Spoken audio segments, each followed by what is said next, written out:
One of the best parts of my job is getting to renew couples' wedding vows.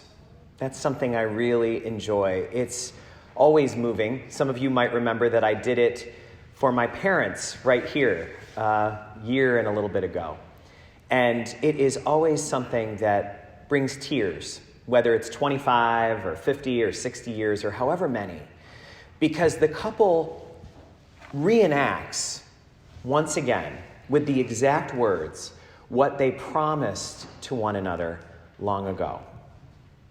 And those experiences of renewals of vows came to mind when reading these readings and thinking about this time of year, because that's exactly what we're doing. Lent is when we renew our vows with God. It's our vow renewal time. We get to hear in that first reading today about the first covenant God ever made with us. And it was after the worst thing that had happened to us up until that time, the devastating flood that took away so much of what had felt stable. And God said to us, "Never will you be overcome. All you who can hear me know this. You have survived. And you will never be overcome. Never again will you need to fear that you'll be overcome." There was no promise that there wouldn't be another flood, and there have been other floods, but never again will you be overcome. You can know that if you stick with me, you'll always have confidence. This too shall pass. I have a friend from high school named Kate, who is the mother of 6. Talk about living your vocation. 6 children. And among those 6, one of them always had a particular struggle in life, her 20-year-old Jake. Jake had dealt with some behavioral issues and emotional trouble, and that had led to some addiction issues, and a lot of us know that story so well from our own families. And he had gotten on the right track about a year ago at this time, had gotten on a much better plane. He was working, he was meeting with his therapist, he was keeping appointments, he was doing really well. And then COVID struck. And among the many things that happened during COVID, all of our appointments got canceled. So no longer could he meet with his counselor. And no longer could he work. And so he was home all the time. This person trying to struggle through recovery from addiction with no support and too much time on his hands. And on March 26th, Jake died of an overdose. I had not been in touch with Kate for 25 years, but she had seen some of the YouTube things that we produced here, and she thought, I really need to connect with my friend from high school again. Maybe he can help me. And so we talked on the phone one day this summer after such a long time. And it was obviously very emotional.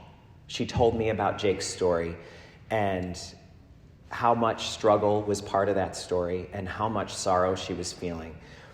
But she also told me that her faith was being renewed as a part of it. And it's because she noticed that when the times were the very worst for her grief, she would see a rainbow in the sky. And she told me a story of a really particularly rough time where there was a rainbow and she just knew that God was telling her, it's going to be okay. Jake is with me. It's going to be okay. And as she's telling me the story and I'm on the phone with her, right in front of my eyes forms this incredible rainbow. And I told her, Kate, you're not going to believe this. I'm going to have to take a picture of this and send it to you. There's a rainbow right in front of me right now. And we both started crying. Because that's how God renews vows with us. I'm going to remind you what I promised. I will be with you always, and you will never be overcome. So that's God's side of things. But a covenant always involves 2 sides. That's why those marriage vows are so beautiful. Both parties are thinking all that they promised and all the times that promise has been tested. And so Lent is when we consider not just God's side of the covenant, but our side of the covenant. If God promises us, you'll never be overcome, what do we promise? What do you promise coming here today? What is our side of that? The promise that we have to make to God, the promise that we maybe have broken so many times, but always can renew again, is that we should never ask God to do for us what we can do for ourselves. We should never expect God to swoop in and rescue us when it's our job to show up. There are so many times in life where what we really would love is for God to come in like a superhero and spare us of something that is part of our life path. And we hear that in the gospel today. You would think that the Son of God would have a path that was covered in roses, but the Spirit drove him into the desert, and he went. He was surrounded by wild beasts that were threatening him, and he stayed. He felt the presence of evil. It says that Satan was right there whispering to him, and he turned to the angels who were also there and listened to their voices. That's what it looks like to live our side of the covenant. We don't run away from what is ours to do. We don't say, when the Spirit tells us to go to the desert, we don't say, that was a weird thought. Must have been the wind. We recognize that was the wind. That was the wind of the Holy Spirit. And I have to do what is mine to do. God reminds us, you'll never be overcome. And we say, I trust you, so I'm going to keep showing up. The rainbow says to us, this too shall pass. Look at all that you've survived. And we say, you have never let me down yet. I am going to keep showing up. I am going to keep trusting in you. Lent is the time that we remember that, like anything in life, our relationship with God is two-sided. That we have to make sure that it's not getting polluted, that it's not getting unhealthy. We can't be the one in the relationship who's starting to use God all the time. We can't let ourselves be the needy one all the time, but also want to show up for God in a way that really matters. We can't allow fear and selfishness to enter into this relationship. It needs to be kept sacred. And God is definitely going to keep up the divine side of the bargain. So it's our job to keep up the human side. Because of COVID, my friend Kate had the agony of having to wait months and months for her son's funeral. They couldn't schedule his funeral until October, which was 7 months after he died. And she told me, as we were talking during that time, how much she was dreading that funeral. She knew she needed to do it for Jake and for her 5 kids. She knew that she needed to have that experience with her parents, with all of the people who were in her support network.